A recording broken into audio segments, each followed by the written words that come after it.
Joey, the old saying is when people or the flow is buying, you should be selling.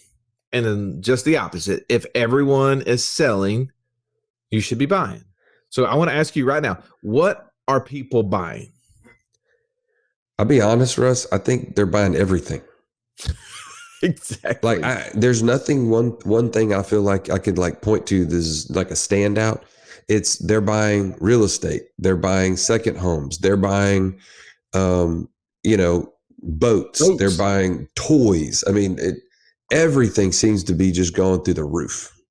RVs, renovations, you name it, right? Like yes, private school education. I mean, they are spending money. So if everybody is buying pretty much everything, what then are they selling? They're getting rid of their cash. They're getting rid of their access to it too, right? Yes. They're more and more, and I think are getting rid of their ability to access cash. And we say this all the time. What is the number one obstacle to becoming financially free? Not having access to cash. I think today's topic hits that point, right? It is really addressing the major issue. And the reason that we ask the question, should I pay off my house or do I have to pay off my house in order to become financially free? We address it today. Is the point to be debt free or to be financially free? Exactly. And I think that there's a delineation between those two terms that you have to know both the formula and the definition of both in order to know which one you want. And if everyone is selling their access to cash, what should we be doing? We should be stacking it up like press board, like a buddy of mine said. And that, I think, will give you some of the reasoning behind our answers today, just that very thing. Let's don't waste any more time. Let's jump into this episode and belly up.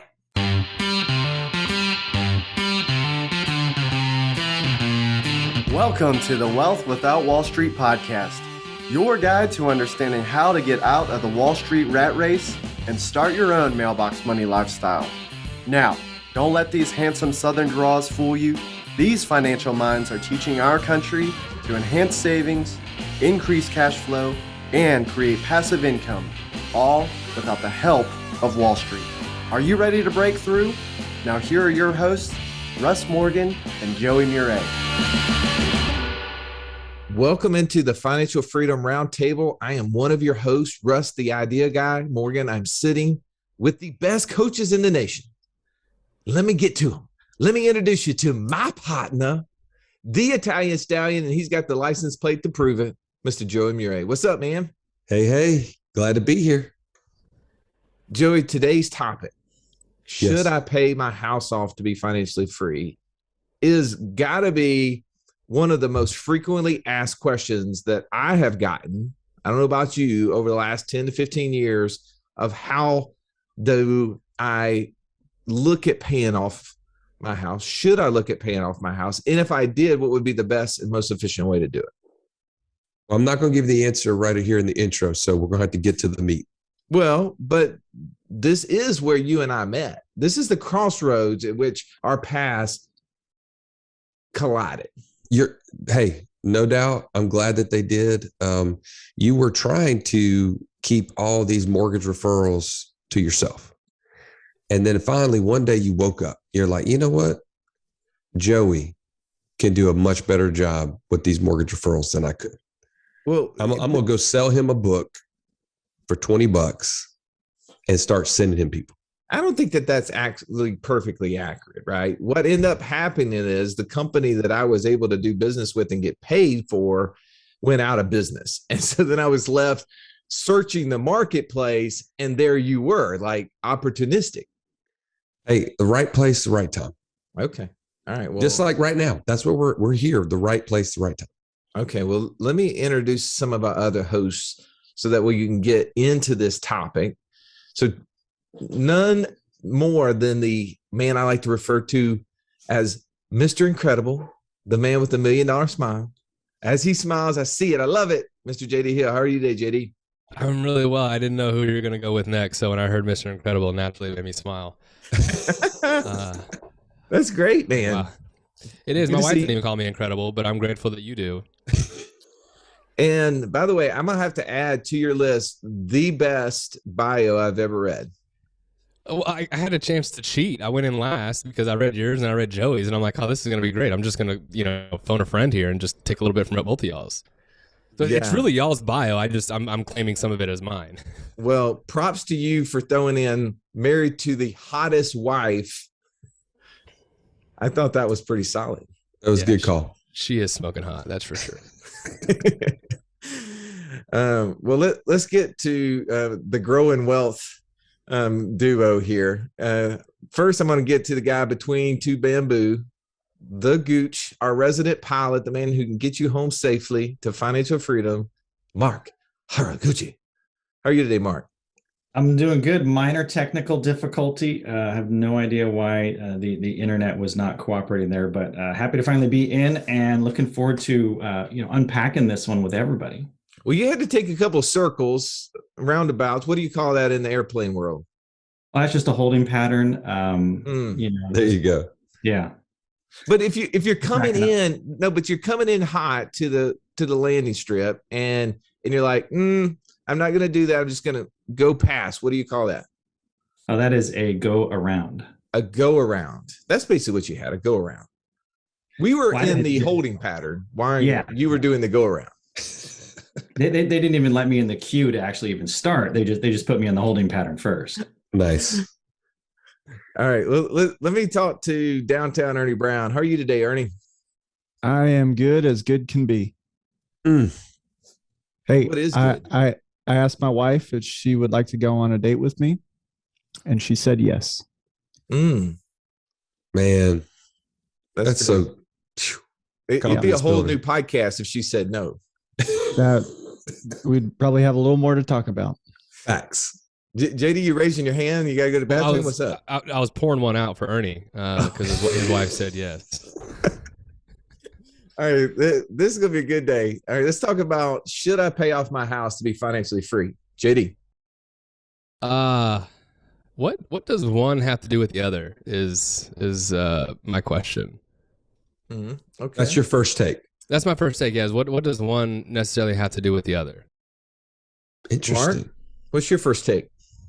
First take is, well, what is financial freedom? Okay. You guys are asking a question with a question. I'm seeing the trend here. Keep going. Ern?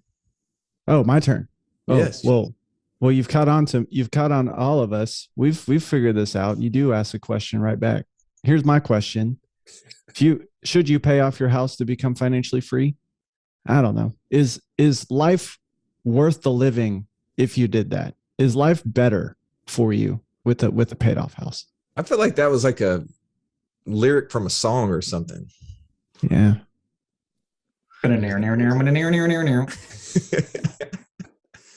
Stallion, what do you think on this? My answer is yes. Should I pay off my house to be financially free? The answer is yes. If you want to go the long way home. That is, if you want it to take as long as possible, I think you should. I'm gonna debate that, right? I know you are. I know you would. Because you're assuming maybe for your own self. But well, I would say I'm thinking for the average person, if they wanted to go from Alabama to Washington State to go visit Mark, and they wanted to go via Hawaii, then they should do that.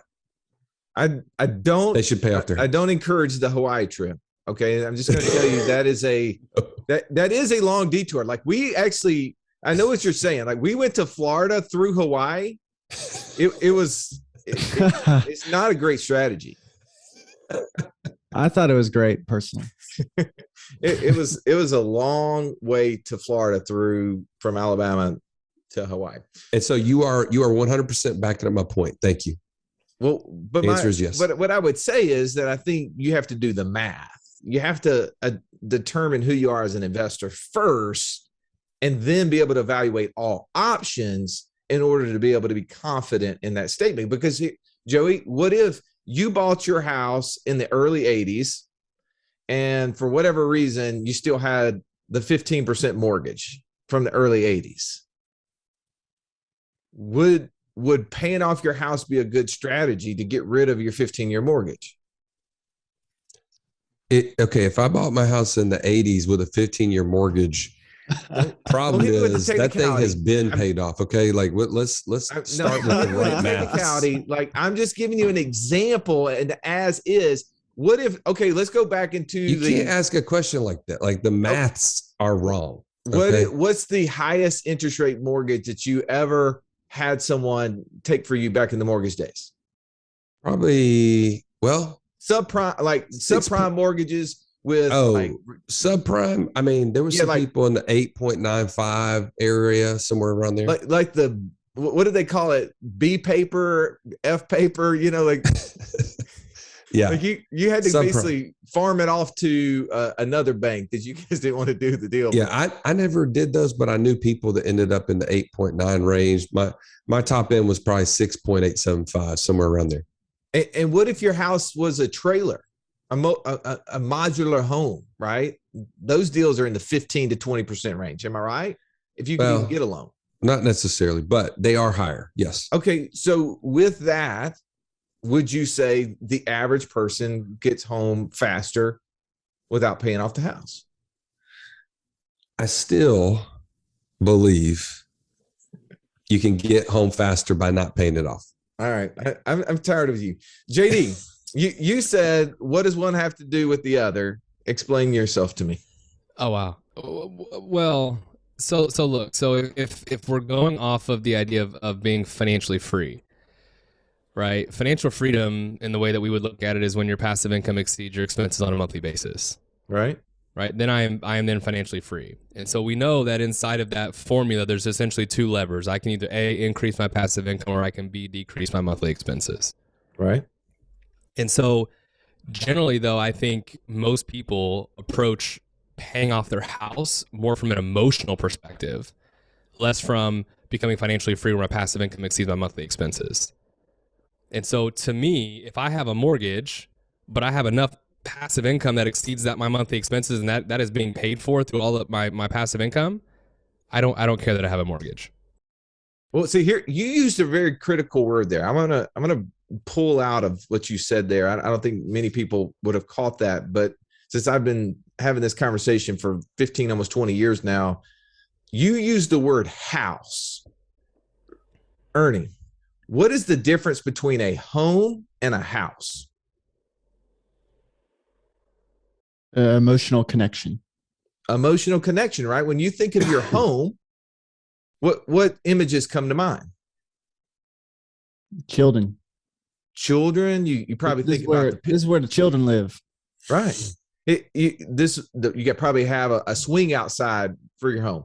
You probably have pictures on your wall of your family, right? You've got attachment to the home. The house, though, gets more into the black and white. It's more about what you're saying, JD, which is the financial element, which is the mortgage, right? I don't think anybody would ever say, I'm attached to my mortgage. Like I really feel like emotionally connected there. Like, no, I hated every single time I've ever bought a house and I had to deal with the mortgage, right? It's just like, please let me get through this so I can get to my home, so I can start making this place our forever, right? Am I right or wrong on that? I mean, are you right or are you right? And I'd say you're right. Yeah. Okay. Sure. So when you look at it from a house perspective, I think you can get into this conversation of the math. And that's what I was pushing back on Stallion about, is that we got to understand the math. Mark, you said, what is financial freedom? Well, tell me, what is financial freedom? I think JD said it. The formula to financial freedom is passive income greater than monthly expenses. However, JD's vision of financial freedom is going to be different than my vision of financial freedom, which is different than yours, Russ. There's going to be pieces of that puzzle that are the same. That formula doesn't change. But what our vision is, right? That passport that we have graciously given to everybody for free to help you see what that financial freedom destination looks like for you. That's going to be a little bit different. Some people are going to have the removal of their home mortgage in that vision. Like, I want to do this, I want to do that, and I want to be able to pay off my house. Now, should I? Okay, should is a totally different one, and that gets into education. Education of understanding what are the consequences, what are the outcomes of decisions we make right now? Is paying off that mortgage going to get you closer or further from financial freedom today? Is doing this going to get you closer or further? I don't necessarily have a problem with somebody paying off their house. If you want to pay off your home, if you want to eliminate that mortgage, I say go right ahead. But I want to make sure that if you're working with me, if you're working with one of us, we want to make sure that we educate and show you, hey, here's the landscape. And like Joey said, you probably are going to get to your destination, but it might be a little more of a circuitous route. It might take you longer. Are you okay with that? And really, you took the word right out of my mouth. Circuitous. I thought it had something to do with like your nail beds, but I'll go with it. Yeah, not the holding. You're saying I'm right. I'm going with it. Yeah. All right, I'm going to come back to this in just a second, because I would love each one of you guys to give me a pro and a con to paying off your house or to paying off your home, however you want to look at it. But first, Ern, a second ago, you gave me a quote from some song. I still haven't been able to place it yet, but you said, should I pay off my house? Well, is a life worth living with a paid off house? What do you mean by that? Well, what I'm thinking about is, I think that's a distillation of at least the conversations that I have with people. In a sense, that's what they're saying, why they want to pay off their house, because life is going to be so much better from a math perspective, from an emotional perspective. It's just better if I have this thing paid off. And I think maybe that's a good idea. And I mean, there's so many circumstances that people find themselves in that it is a maybe. But I think if you're going to ask yourself the question, is life worth living if I do this? You have to consider the alternative. So the alternative of what? Well, I think we can't cover every circumstance, but I do think there are a couple of things that people will typically say. The first is, if I pay this mortgage off or whatever term, 15 years, 30 years, I'm going to pay hundreds of thousands of dollars of interest. And I could save that if I pay this thing off. And the second thing that I think is most common that people say is, if I pay off the house, I don't have a payment. And if something goes bad, at least I'm not going to lose my home. And we've talked about that. Well, what's the alternative to that? What's the other side? It's the amount of dollars that are going to go to pay off that mortgage that could have been doing something else. And if that something else makes life worth living more than the alternative, shouldn't you do that? And so all I'm saying is, I think people have a hard time evaluating the other side. It typically is harder, right? Because the emotion that goes along with the feeling of having something paid off. We've all had an experience at some point in our life, whether small or big, where we paid off something and we had that exuberant, like, debt-free yell that Dave Ramsey talks about, right? Like he totally gets it. He understands what emotionally charges people. That's the reason people will fly or drive from all over the country to just stand at his footsteps, and do the debt-free yell, because that's a freeing experience. I remember when I paid off my first credit card, right? They gave me a credit card in college. It didn't mean I had to use it, but of course I did. It was a Carnival Cruise Line card. I can remember it today. I used to make fun of it, like the Titanic. I sunk the crap out of that thing, man. I mean, it was underwater for many, many years. And it took my wife helping me that first year of marriage, like taking the money that I made, which is funny, $48,000 goes a long way when you're young. And man, we paid off credit cards. We did all, I mean, it felt good. And I think that that's the feeling that the rush that people want with something as big as a mortgage. Well, but hold on. Here's the key that you're pointing out. And I feel like this is where this subject matter really has to be. There's a dichotomy. Are you looking for debt freedom or financial freedom? So answer that for me, because the person that will stand at Dave Ramsey's, well, he's not going to Dave Ramsey's house, but to his, commercial real estate area and yelling, I'm debt free, the next day, they will figure out that does not mean that they are financially free, because they still have to pay for groceries. They still have to pay for the gas to drive to Dave Ramsey's place. They have to pay for all the mechanic issues that go with their car, even if it's paid off. All these things, the cost of living continues. And so are you looking for debt freedom or financial freedom? And we're not in the business of debt freedom. We're in the business of financial freedom. And that's where we have to draw that line. Russ, I remember my dad specifically say to me, Joey, you gotta go to college. I don't want you to end up like me. And you know what my dad was saying is, in order for things to change, things have to change. You can't end up just like me. Well, I mean, we as parents, sometimes we take on the burden thinking about our kids and how we want something better for them. And we want to know, what will their future look like if I don't take action, if I don't do something different? See, in my house, I'm the role model. You're your kid's role model. And the buck stops with you. It's time to take action. If you're ready to take action, join us at wealthwithoutwallstreet.com/passport and get started on your own journey to financial freedom. All right, let's jump back into this episode. JD, what were you want to say? Well, I say that all the time, is you can't pay off the cost of living. And so often we spend so much of our time looking at that formula of passive income and then monthly expenses. So many people focus on the right side, which is the monthly expense side. And we put so much time, energy, and effort and resource into trying to get that monthly expense down to zero, when you can get rid of all the debt payments, right? But there's still costs associated. One, to that, but then two, there's also the cost of living. Like that is never going to go away. It's still going to cost me to live every single month. All right. I want to hear somebody make a pro to paying off your house.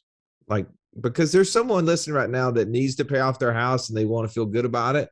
And there may be some good reasons as to why they should. Tell me, who wants to jump in there? Who wants to challenge why someone should pay off their house? Well, I just want to ask this question. Has any of us actually paid off a house?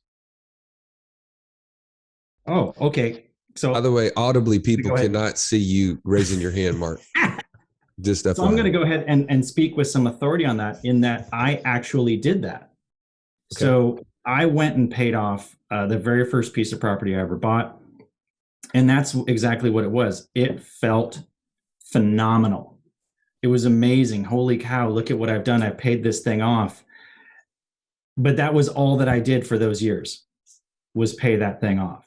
I didn't do anything else, because all of that free cash went in. So number one, it did feel good. Number two, that thing was mine.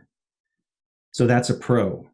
But if we're going to be fair, what's the con? What was the trade that I made during those years of paying that off, of putting those dollars, which if I could go back to 2003 through 2010, which was when I had that property and I was paying the mortgage for it, if I could get those dollars back at that buying power, I would definitely take those dollars, because the dollars today are worth so much less than what I could have gotten during those 7 years with those dollars. And what you're talking about there, I think, is too often overlooked, is the inflation cost of our dollars, right? When you pay for something, like I made this example the other day, and I would love to share it, is if you got a chance to pay for 60% of your mortgage with monopoly dollars and only 40% with actual USD, would you not take that deal? Why would you not, Ernie? If you could send let's just assume your payment was $1,000. I'm just making up numbers here.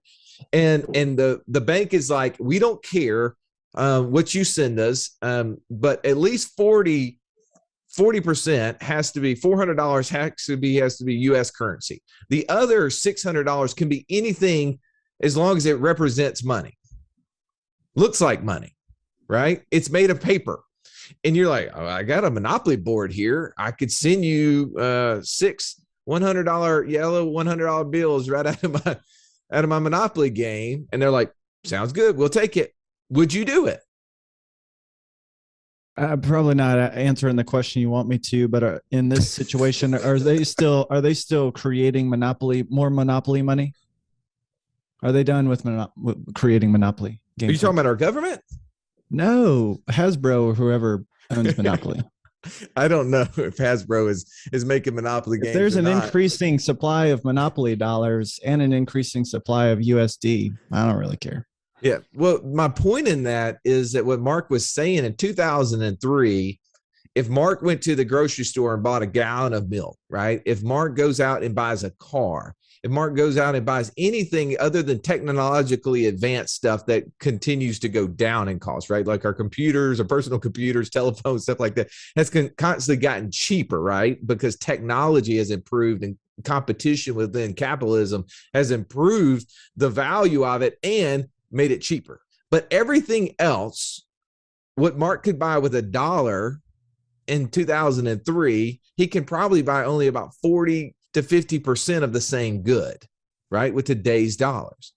So the concept is, though, if Mark had a mortgage payment of $1,000 in 2003, it would only feel like maybe $400 or $500 to Mark today. So really the other $500 is monopoly money, right? So I think that too often that's overlooked when we talk about paying off our house, is that we use the most valuable dollars when we accelerate our payment. It's a great point, Russ. Thank you. Phenomenal Make another one. point. Well, here's the thing I want to point to, and I know we're running out of time, but Mark had one of the best points at the very beginning that I just don't want us to miss, and that is education. The reason why we have this inner circle, the reason why we have developed courses, the reason why we have a focus in on a weekly basis, multiple times a week, to help people get to financial freedom is through education. Because the biggest thing, in my opinion, all math aside, the reason why people focus in on paying off a house is because they don't know what to do with money otherwise. They have no idea how to affect the passive income side of the equation. So they focus on what they only know what to do, and that's to pay down a debt. And what they're doing is they are massively extending the time frame to get to financial freedom. If they could focus on educating themselves, you are your greatest asset.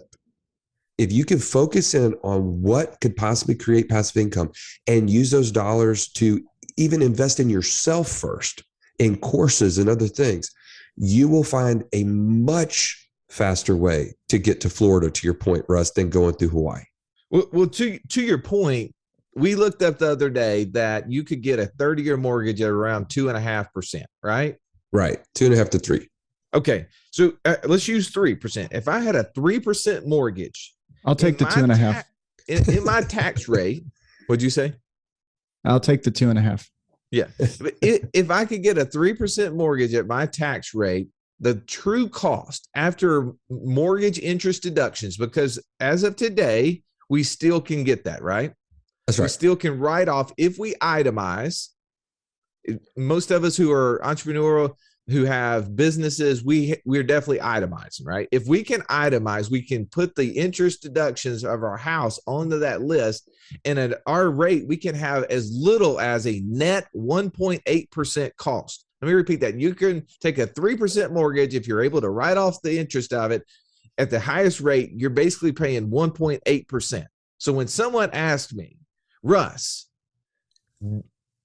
do you think if you don't pay off the house, you can do better with the money that you were going to use the extra payments in order to do it? And I'm like, if I can't make more than 1.8%, I should stop doing my job, right? Like, if I'm not good at this, if I can't do that, right? I don't know many people who couldn't learn, as you said, Joe, if they invested in themselves, who couldn't learn how to outpace the 1.8, because that's all it takes. Well, and even more than I'm that, not an advocate of accumulated money, but if you took the simple fact of, if I had a $2,000 year or $2,000 a month payment for a 30-year mortgage, and I had a $1,500 or a $2,500 payment for a 15-year mortgage, there's a $500 extra payment for the for the 15, right? Yep. Well, if I took the 500 and I could earn at least 1.8 over the 15 years, I would have enough money in that account to pay off the 30-year mortgage in 15 years with the tax deductions. That's true. Anything I earned over and above the 1.8 would accelerate the pace at which I'd have enough money to pay off the 15-year mortgage before year 15. So my point to this is that if you really want to pay off the house fast, you're probably looking at it in the wrong light. You actually, if you want to pay it off fast, then you're going about it the wrong way when you give the money to the bank. That's because right. you can't write off principal payments. That's right. And you get twice the interest deduction in the first 15 years of a 30-year mortgage than you do in the full life of a 15-year mortgage. Let me repeat that. If you had a $300,000 mortgage, your interest on the 30-year mortgage just through years 1 to 15 is $112,000. On a 15-year mortgage for $300,000, it's only $60,000 of interest. So I got way more interest deductions from a 30-year mortgage. I can accelerate my payment so much faster as long as I can beat the net after tax deduction. And I'm gonna make one more additional point to this. The things that will help make this even clearer, again, is in education. If you haven't already joined the Inner Circle, you could have access to our Pathfinder course. And in that, we have a whole focus on debt, and the priority payoff guide is a resource that comes with it. When you put in your mortgage and the monthly payment that is required for that mortgage, and you put it against any other debts that you have, it is almost without a doubt always the last thing that they recommend you should pay off, because it's efficient use of your dollars. The efficiency play is to make your mortgage the last thing to pay. And that is only if you don't know how to create passive income on the other side. So I'm going to leave it at that. But if you're not a part of the Inner Circle, you have an opportunity. We have even a 7-day free trial. You can join one of two ways. Go get on a free call with one of our coaches, wealthwithoutwallstreet.com/free call, or you can go directly to wealthwithoutwallstreet.com/inner circle and join today. So you have an opportunity. If you don't know how to affect passive income, you have an opportunity to learn. All right, let's get some final words and jump into the Inner Circle and discuss this further and break it down from a mathematical standpoint. JD, final take. I will never pay off my house. I will keep 20% equity in my house at all times, and the rest I will keep out because I can do so much more with that cash. And frankly, I also want to keep the bank on their heels. And the reality is that the more that I have to pay off, the more risk it is to the bank for them to want to foreclose on that loan. And so I like to be in control. So I will not be paying off my house. That is an absolute fact that is overlooked all the time. Somebody with side-by-side houses exactly the same, the one that if they both quit paying the mortgage, the one with the least amount owed will be the one that the bank will pursue first.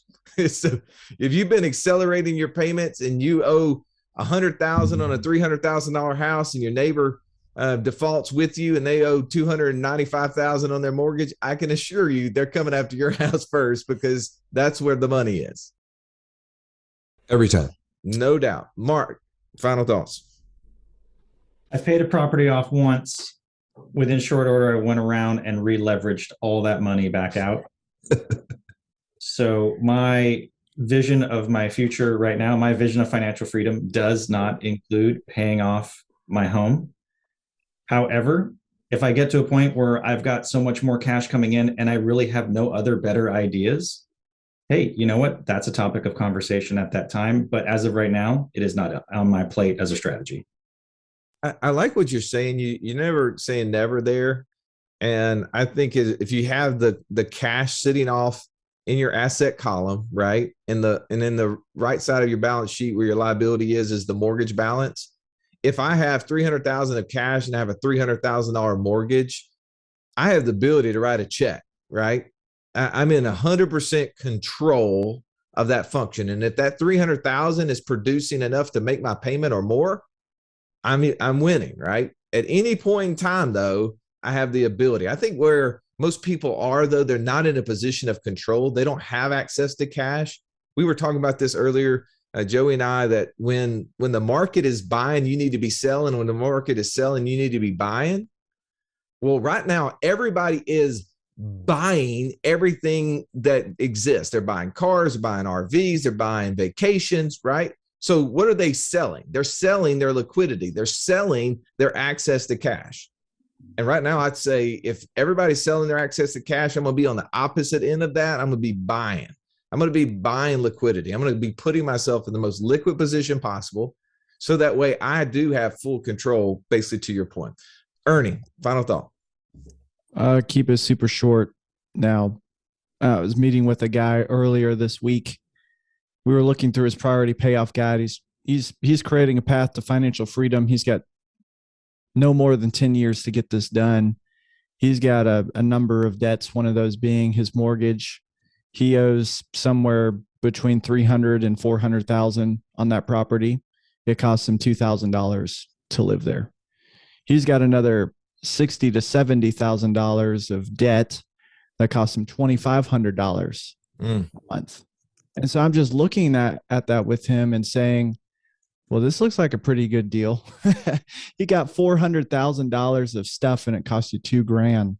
That's a pretty good deal compared to you got $70,000 of this other stuff and it cost you $500 more per month.